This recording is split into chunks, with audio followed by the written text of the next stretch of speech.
All right, welcome everyone. It's Chris Petri. Thanks so much for coming by.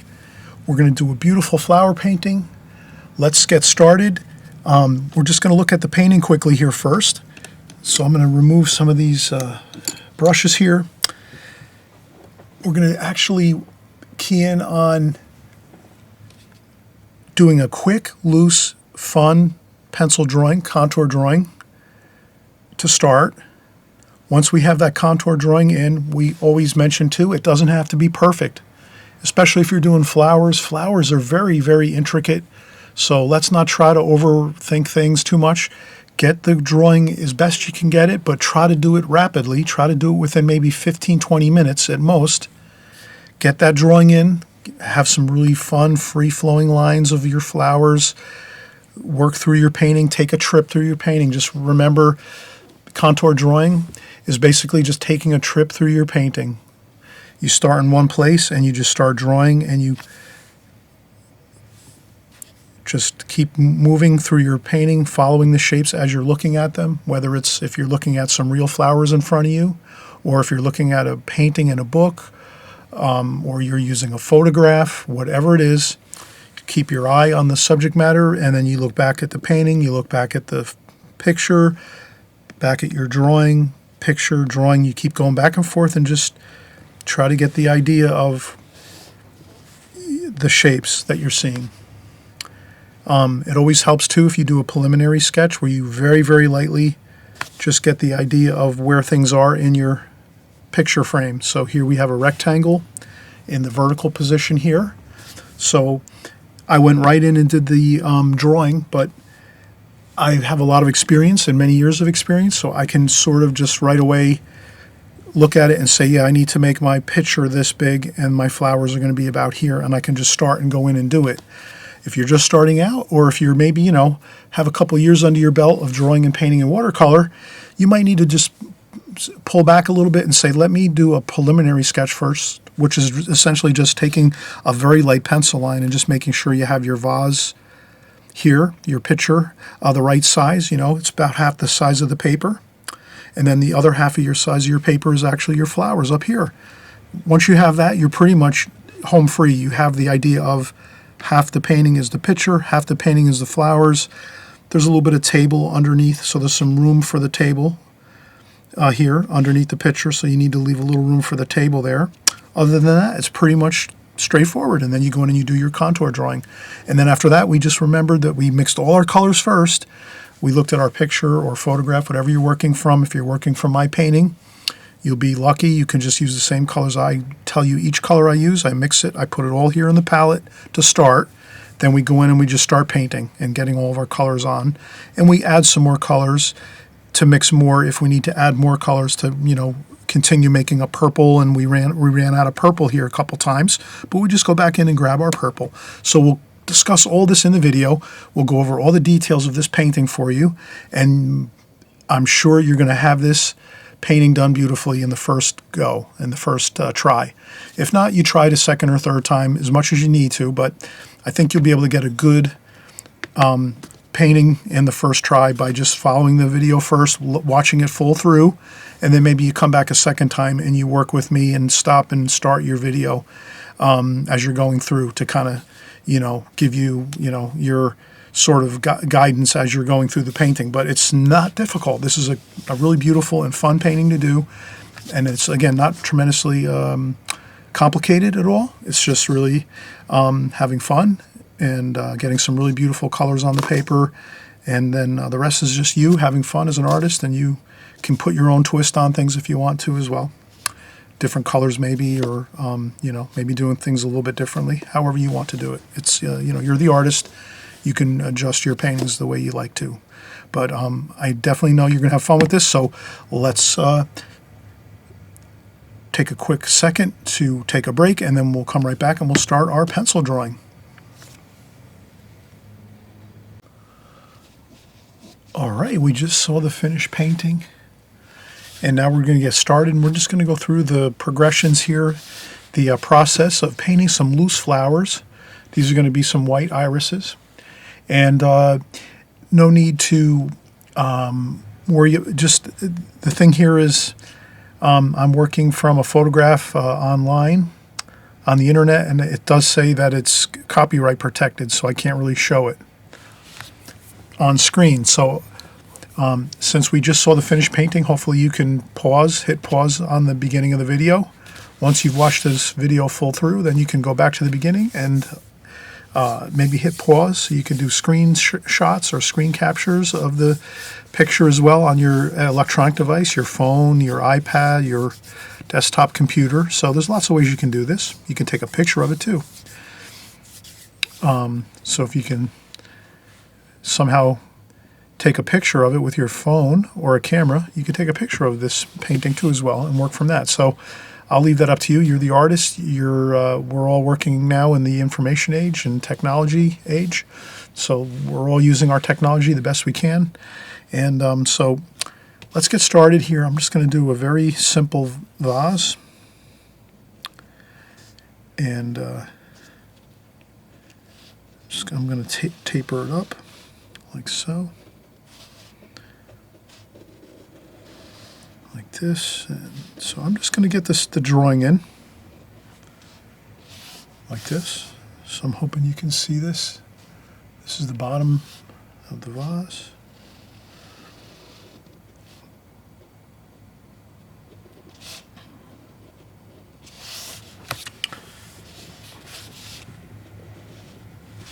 Okay, now we'll start getting some stems in here, going up into the flowers. I'll do some flower shapes. There's a couple.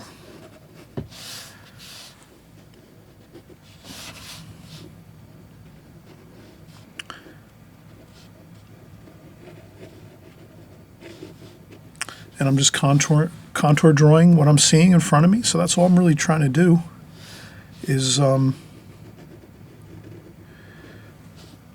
trying to contour draw what I see.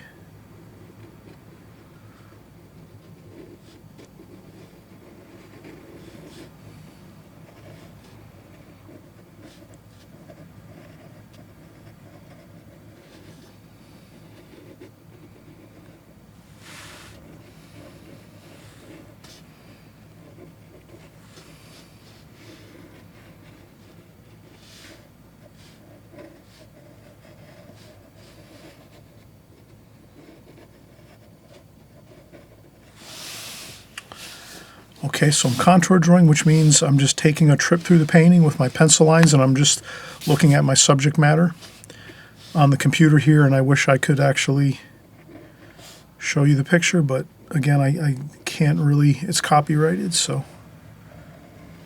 And there's some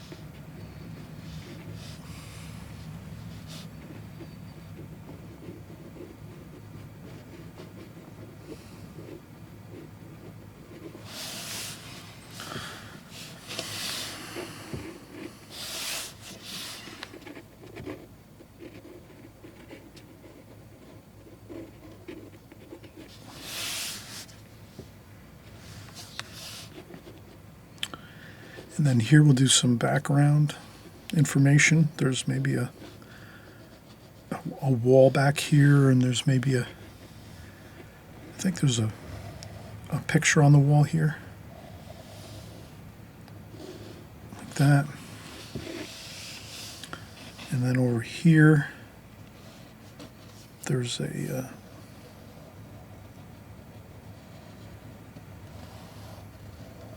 small milk pitcher there, and then here is a coffee cup.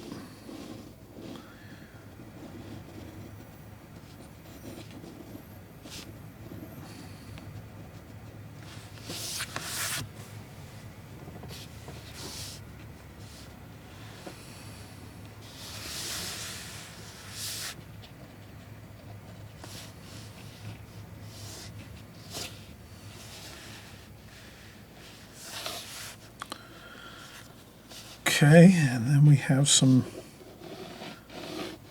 lines here, just some shadowing. There's some shadowing over here on the wall, so just trying to get some shadow shapes, and that's about it.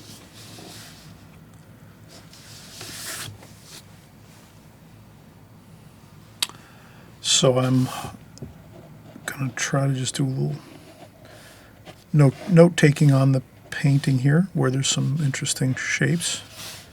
But I think that's about it. We're going to leave lots of white paper. We have our vase in, we have our flower shapes in. We didn't take a ton of time. You can kind of tell I just did my contour drawing. I started in one place and just started taking my trip through the picture, through the bouquet of flowers. I was taking a journey through the bouquet and just following all the shapes I was seeing in front of me. So that's just, you know, a practice thing. You know, practicing contour drawing is just you take whatever subject matter you want, fruit, cups, bowls, saucers, milk cartons, pencils, flowers, cars, buildings, whatever you want. You just take your subject matter, start in one place, and just work from there and kind of try to stay, develop your subject matter close as you're working, and then you work out into the painting.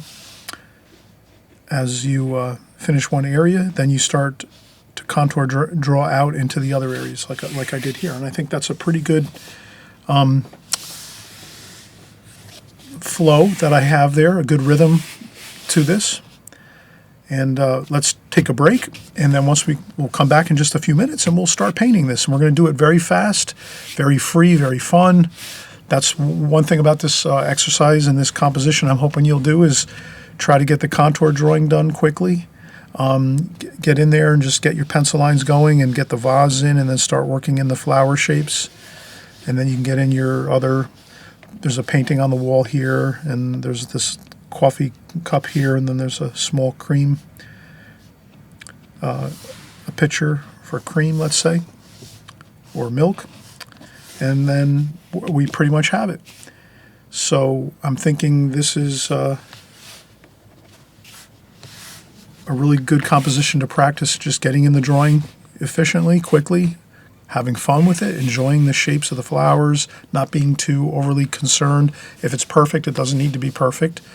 Once we start painting, it's going to be a beautiful conglomeration of colors and shapes and tonal values, darks and lights and white paper, and all these cool things are going to happen when we're painting. So the drawing portion is not all that critical. As long as you can get your drawing halfway good, halfway decent, you're going to be fine because you're going to be painting, and that's all going to be the exciting part of this. The pencil drawing is just your sort of like your blueprint that you put on your paper first so that you know when you go in and start painting where you need to paint your colors and your shapes and where you're going to make your darks and your lights and so forth. So it's really like your roadmap and your blueprint as you go into your painting. That's all it is, your drawing.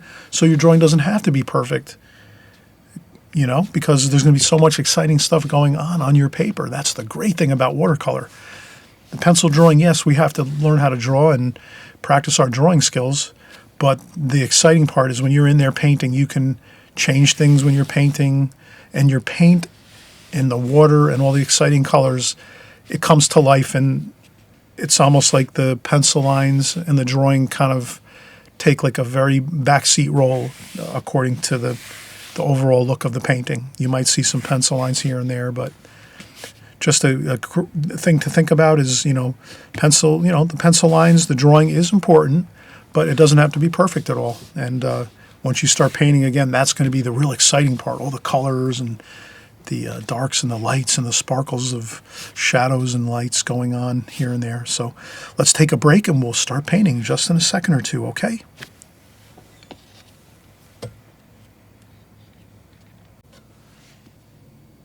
All right, I'm going to purposely go fast now, try to work rapidly with a good rhythm, a good tempo through this painting. I'm going to try to actually do this with one brush if I can. I think I'm going to use my Raphael brush. It's a number 6, Raphael Kolinsky sable brush. I'm going to pre-mix my colors first. So one of the keys to working quickly, and we're going to try to work on this one really quickly, is to kind of look at the photograph or the art book or the if you're working out like if you're working plein air where you're actually setting up a vase of flowers in your place and you're going to work from that. However, whatever you're seeing in front of you, let's do this. I'm going to try to mix all my colors first before I go in and paint, if I can. I'm going to try to get all of them in the palette and all ready to go. And then once all my colors are in here mixed on my palette for the most part, then I'm just going to go in and try to really paint this fast and rapidly with a good rhythm. Just keep working and working and working and working and work through the painting. And that'll really look great. That nice, good pace of a painting really shows and shines through when someone's looking at your artwork and they see that you've gone through your painting rapidly with excitement. So let's have that exciting, rapid look to this painting if we can. Let's try to do it. Let's see how we make out here. All right, so we're going to go in and start, when I'm looking at a photograph or a painting in a book or anything like that, I'm going to look for the predominant color that I see. That's the first one I'm going to tackle and say, all right, let me get that one. That's purple. So let me get that started. So there's some ultramarine violet.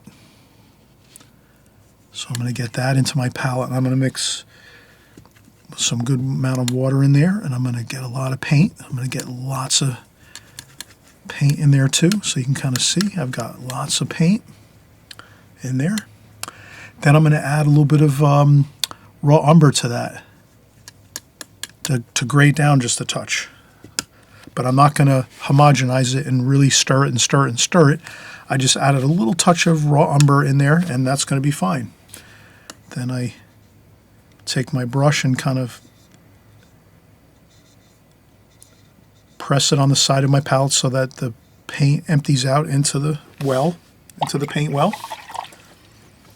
Now the next color, I'm going to say the predominant. So this is the dominant color, and then how about, what's the next color I'm seeing? Okay, blue. I think cerulean blue. So I'm going to take a bunch of cerulean blue and down this here on this part of the palette. Let me get lots of cerulean blue in there. That's kind of be, this might even be the predominant color in the painting. It's a tie between purple and cerulean blue, I think. So let me take some of that purple too and kind of get that in there. Okay, so lots of cerulean blue mixed in with a little purple there. Maybe let's go with a little, what is that there I'm seeing? Maybe a little bit of the rose madder, or that's actually alizarin crimson. Like that. Okay, so now you're seeing I'm getting all my colors on here. Then over here, green, sap green. That's really with some raw umber.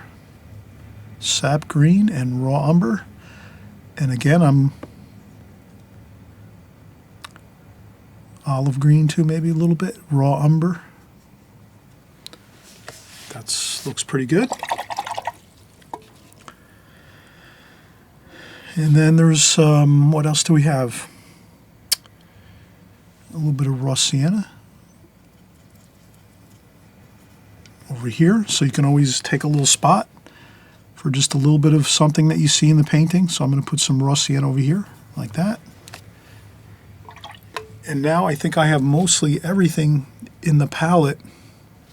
There is a little bit of cadmium red over here. So I'll put that over here, just to remind me I need to use some of that too. And I think we have most of it. And a little bit also burnt umber up here. So I'll put a little bit there. And again, some more raw sienna. Here, maybe a little yellow ochre. Okay, so that's the colors right there. All the colors are out. Again, we did the ultramarine violet, purple. We just added a touch of raw umber in there just to kind of mellow that out a little bit.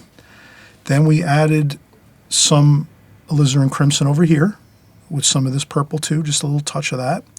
Green, sap green, and olive green. A little bit of burnt umber over here up top.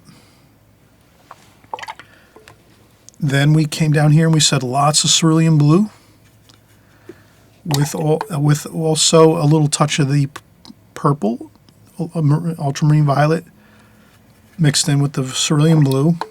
There is a touch of red in the painting, a little bit of the cadmium red, so we put that there too. And then we have some raw sienna and some yellow ochre right over here too. So those are the predominant colors of the painting. The real, those are the colors we need. So now we have everything in here. We can just go in and really try to get our painting started. And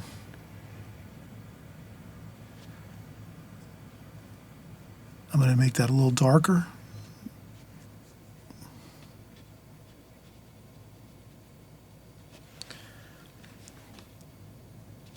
Like that.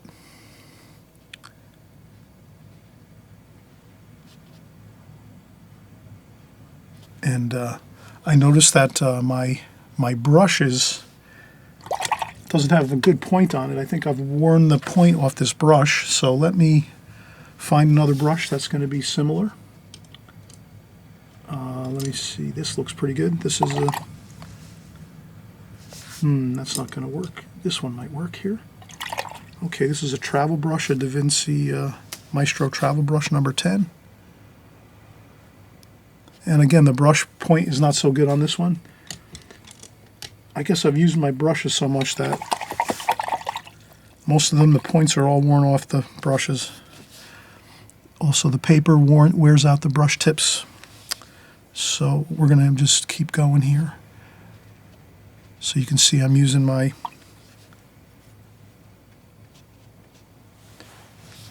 Da Vinci Maestro. This is a number 12, I think. And I wore the 10. It's a number 10 Da Vinci Maestro. Klinsky sable.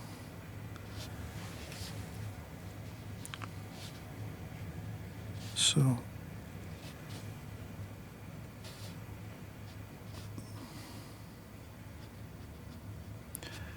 and I'm trying to get these mixing a little bit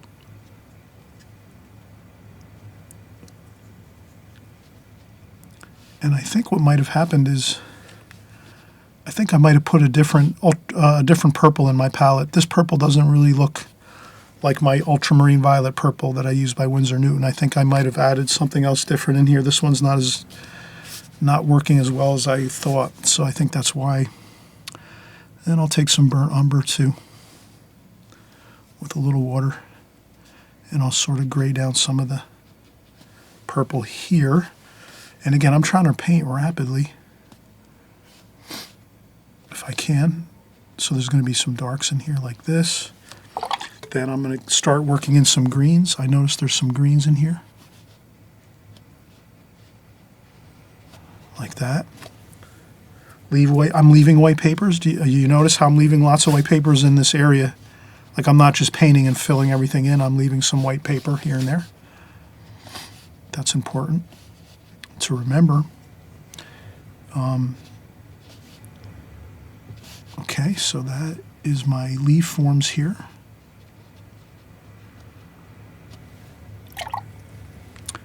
Maybe I'll get a little bit of the yellow, like that. Maybe make it a different,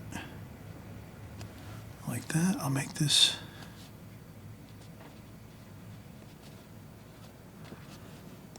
I'm going to splash a couple splashes there just to loosen up a little bit. Okay, and that's like that. And then we're going to go back in. Purple, we need more purple over here. There's going to be some white flowers too. So I'm trying to keep with my rhythm idea. I'm going to keep trying to just move quickly through this. Again, if I'm moving quickly and rapidly through this, that is really going to make the painting look beautiful. No question. And there's some cerulean blue. Yeah, if I can move through this kind of quick. And again, I've practiced a lot of brush exercises over the years, so I can really move quick with my brush and get a lot of brush strokes in quick. But this does look good when we go in quick and fast. Okay, there we have some red. That's pretty interesting. Okay, so we get a little bit of that interesting red color there. That's a painting that's on the wall here in the background.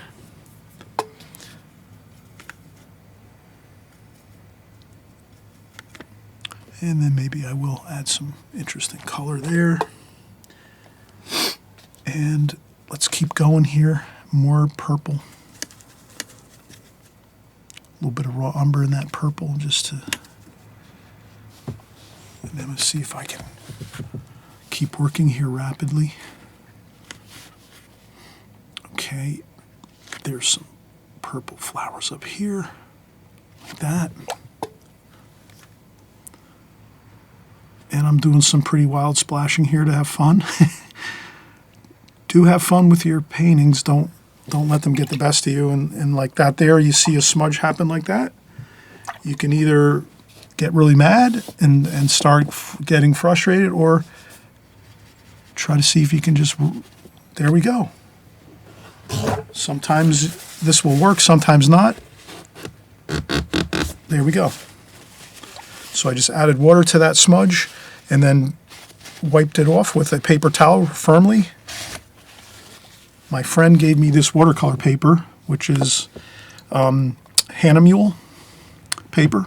So I just never tried this before. This really looks like it's working beautifully. The paper really is nice paper, beautiful paper. It's a 140. So I'm going to start. And I would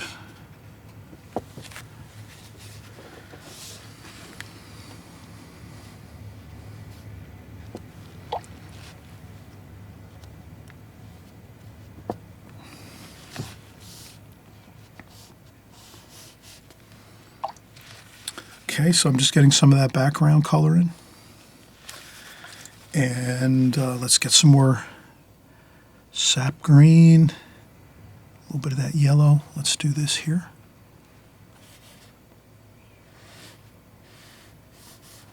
And this here too as well. And I got to be careful over there. So I stop a little bit short of this area that I just painted.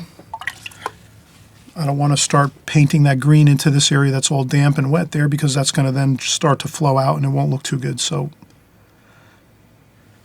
I'm kind of always aware of where the paper is damp and wet, where I just made a wash. So I can keep working though. I don't have to stop. And I'll use a little bit of raw umber and green here. And again, I'm not painting in everything. I'm kind of leaving some white paper here and there.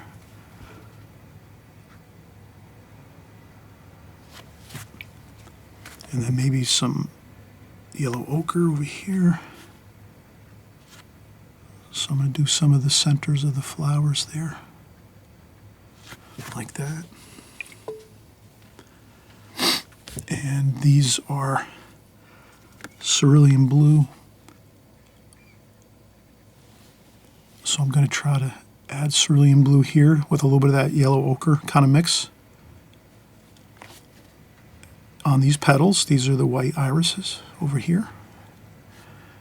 And I'll do this over here. So I'm going to leave lots of white paper there. And then I'll put the center of the flower there.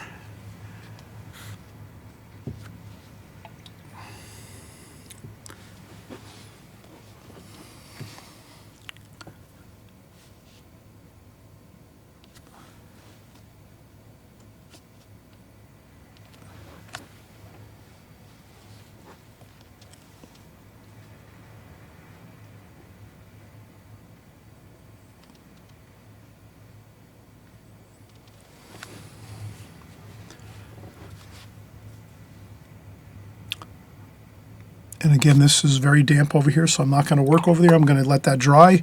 This is like when you start to think about taking a break. If you're starting to have that feeling of like we're trying to be careful not to work in other areas that are still wet. So this is very wet and damp over here.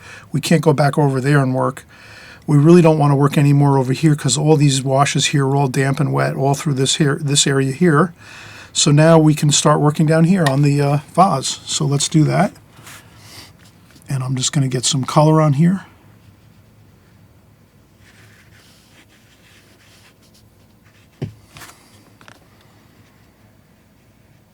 Like so. And then add a little bit of some of the gold color, so you have blues and then some gold mixed in there, warm and cool everywhere. And then I'll put some background here, some more of the blue there, and then let me add some blue shadow here. Maybe we'll make this cup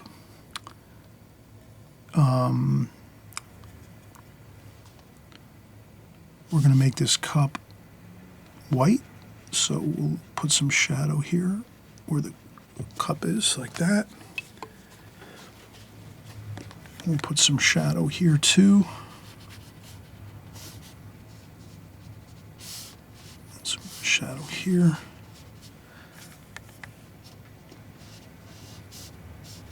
Okay, so we're just going to get some shadows in underneath our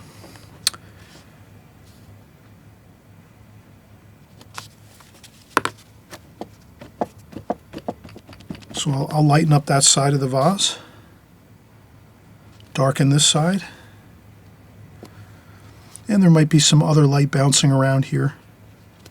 But you can already see that I'm working rapidly here.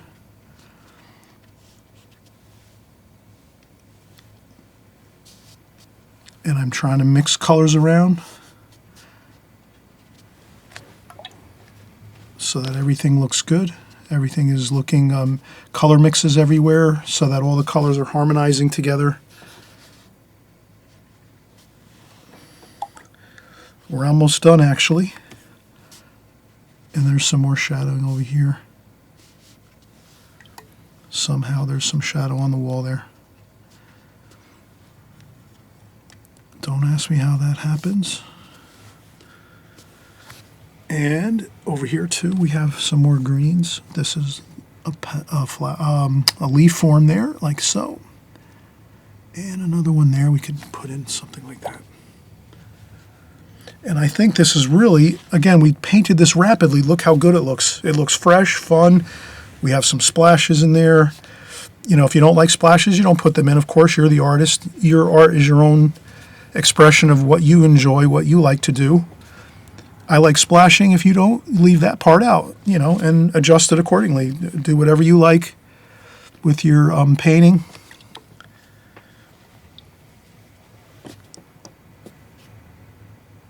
So this is looking good. I find that I might need to just do a little work over here once this dries. This might need some more purple over here and here. So I need to touch up this side right over here. Other than that, everything else looks pretty good.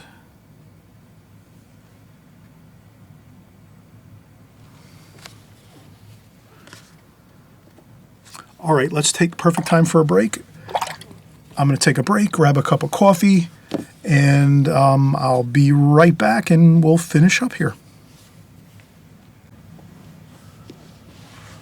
All right, wow, hey, we're finishing up, everybody. We're finishing up here, and you can kind of see now the paper has dried quite a bit.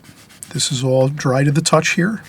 There are some areas here where I put a lot of paint and water, so there are some wet spots here and there. I got to be very careful not to lean into those or anything like that. But I think the areas around here are pretty dry, the outer perimeter of the painting. And I did say we wanted to work a little bit over here with some purple.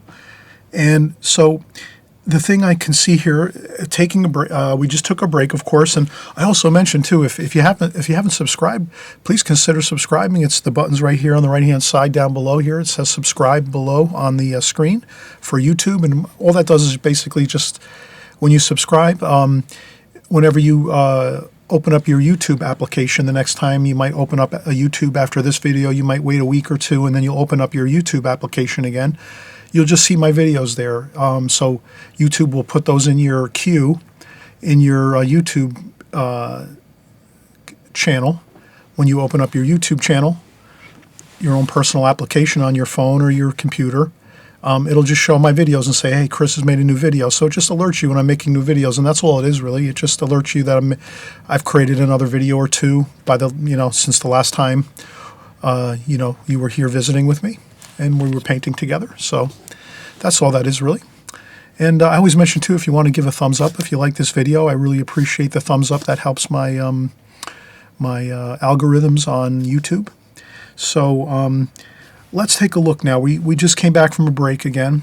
So when you come back from a break, you look at your painting and you say, oh, you know what? I think I see some things here that I can improve upon. It's almost done, the painting, no question. We're almost completed here, but can you see anything here that seems to be a little bit off, that maybe doesn't look the greatest? There might be a few things in your judgment. I would totally, I respect everybody out there. You're all artists out there, and you're looking at my paintings. And if you have some critiques about my paintings, that's fine.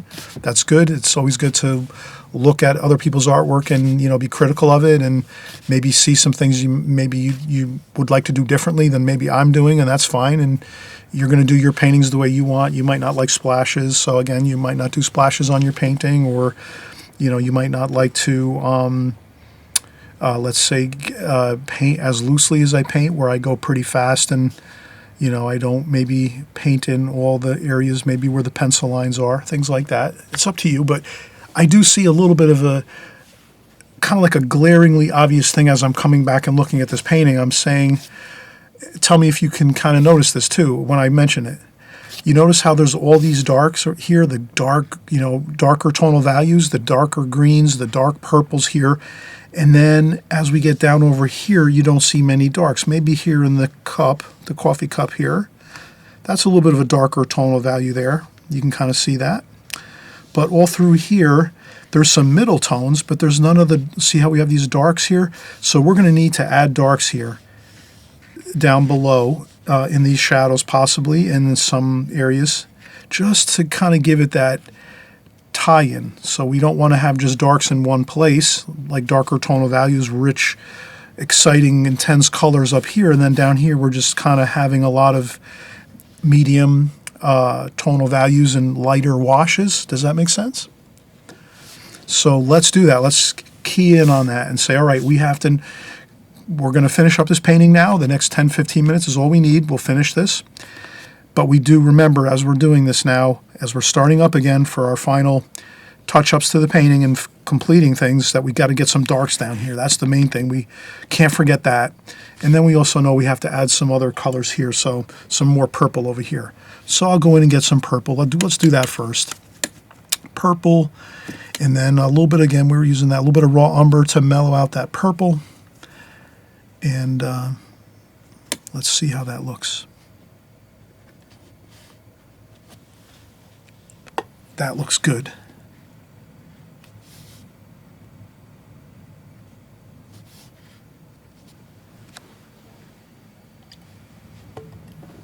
And a little bit more purple here. Like that. There's a little bit of purple there. That looks good. Now let's take that same purple. Might as well. Let's add some of that in the shadow areas here. Right? Does that look good? Yes. And let's do it over here.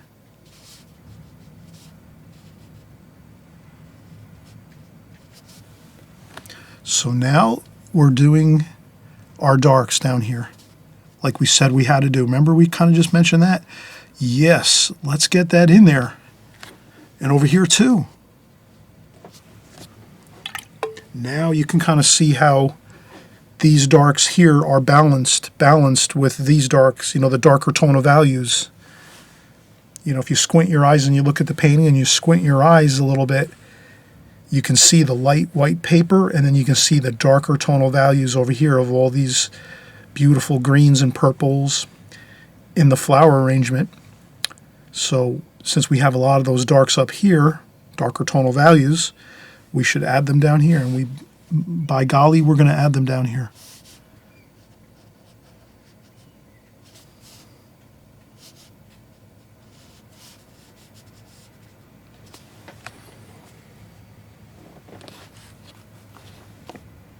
And then I just blend those up a little bit, like so. And then I do that. Then I just take a damp brush and carefully blend that. We're doing a graded wash right here, which is just blending the dark over to the lighter over here. Then I rinse my brush off again, clean, fresh, clean water, crystal clean water. And there we have it. And you can even go in with some darker darks here, burnt umber, raw umber, and purple. Maybe a touch of burnt umber. And maybe a few spots of dark there.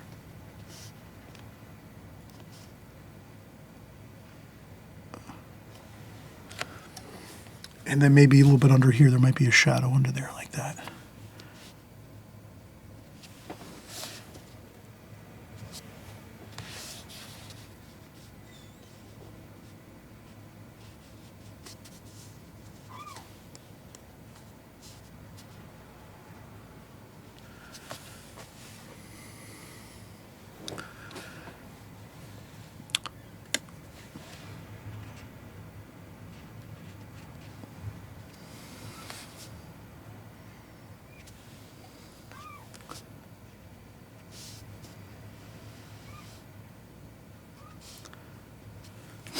And then let's get some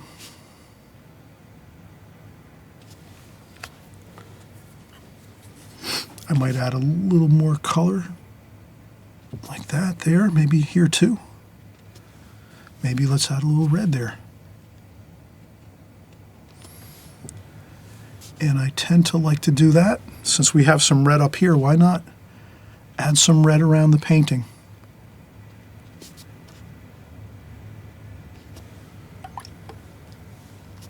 And some blue, some cerulean blue here, like that.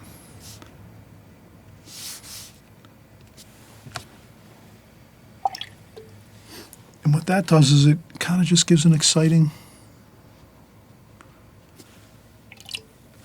look to the painting where you have some additional colors.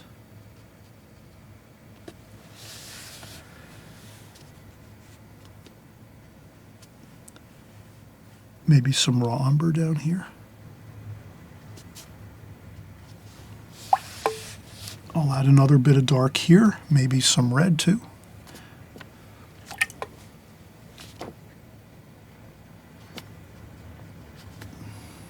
Maybe some more cerulean blue there. So again, I wanted to add some really exciting color and darker tonal values to this area, the bottom area of this painting, to balance up here, because we have all these, again, these rich, beautiful dark purples and greens and reds and blues up here. And then down here we were a little bit lighter. We didn't have as much color and excitement, so that's why I added that in.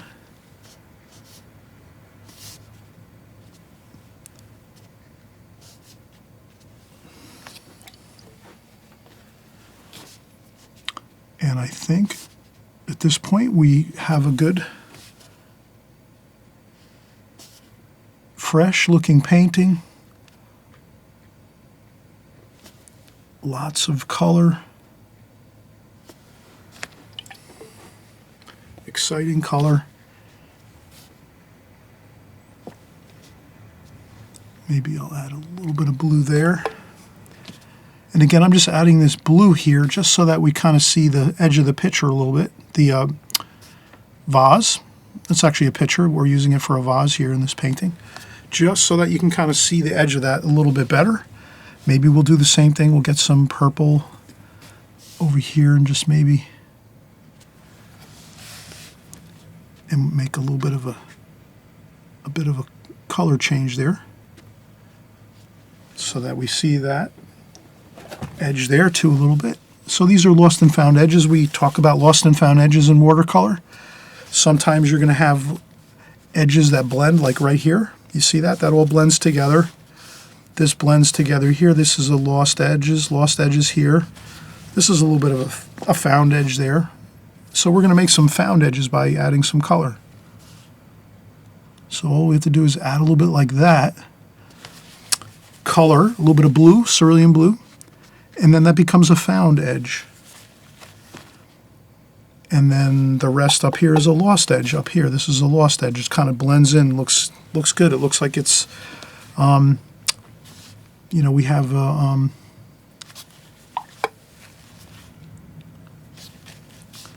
a blending of lost and found edges, which kind of give it a nice feel of three-dimensional quality.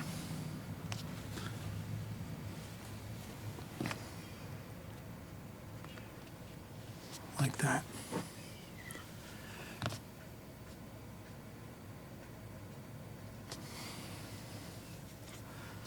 And there could be some green. I think some green looks good down in here too. So I'm going to add some green there, because we have green up top. In the painting up here, we have greens up here. So let's make sure we get some greens. A little bit everywhere. And that's where you can just do these little bit of extra brush strokes and adding a few little extra mixes of colors to kind of harmonize everything all together. And again, we talk about variety of colors, lost and found edges, right? So we have hard edges here, all through here, hard edges, white paper, dark purple, light paper, that's found edges. Then we have lost edges down here where you have the picture kind of blending in with the background a little bit, with the shadows in the background. And then you have here some lost and found edges with these, with this milk container. And also here, the coffee cup. We have some lost and found edges. The bottom of the cup kind of melting into the shadows, as well as the bottom of the pitcher melting into the shadows of that. Lost edges. These are lost edges where you kind of blend those in.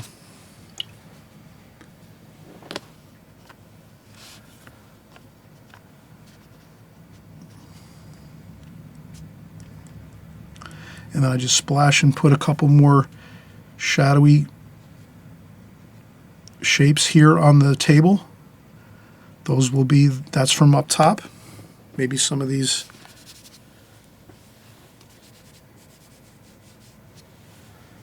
You have some shadowing across here. And I think that's perfect. It looks to me like it's a completed painting. We accomplished what we wanted to. We said, when we came back from our last break, we said, hey, look at all these dark purples and greens, very powerful, you know, more like your darker darks in the painting, but we didn't have any darker darks down here. We didn't do any darker washes, so then we did our due diligence here. We added our darker darks at the bottom with our shadows, and we added in some exciting colors, some color varieties. Variety of colors, we added more. We could take a little bit of titanium white paint, and maybe once this dries we can add a little bit of touch of white paint on the top of this pitcher, milk pitcher here, to recapture that white on the top there. I kind of painted over that. That's where you can use some white paint if you want. And then up here we could maybe touch up this maybe a little bit with some white paint. But other than that, I think everything else looks fine. And I hope you enjoyed this video. I'm glad that everyone here is having fun on this channel, working with our drawing and painting and watercolors. I know all of you are making great progress. There's no question that you are. Many of you have sent in photographs of your paintings. They look absolutely wonderful.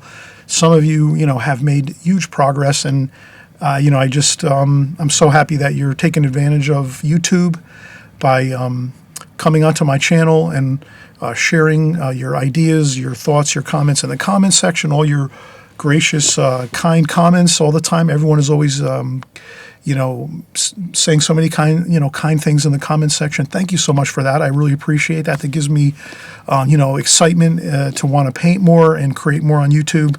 And so until we meet up again and draw and paint together, we'll see you, and happy painting, everybody, and enjoy the journey, okay? We'll see you soon. Bye-bye.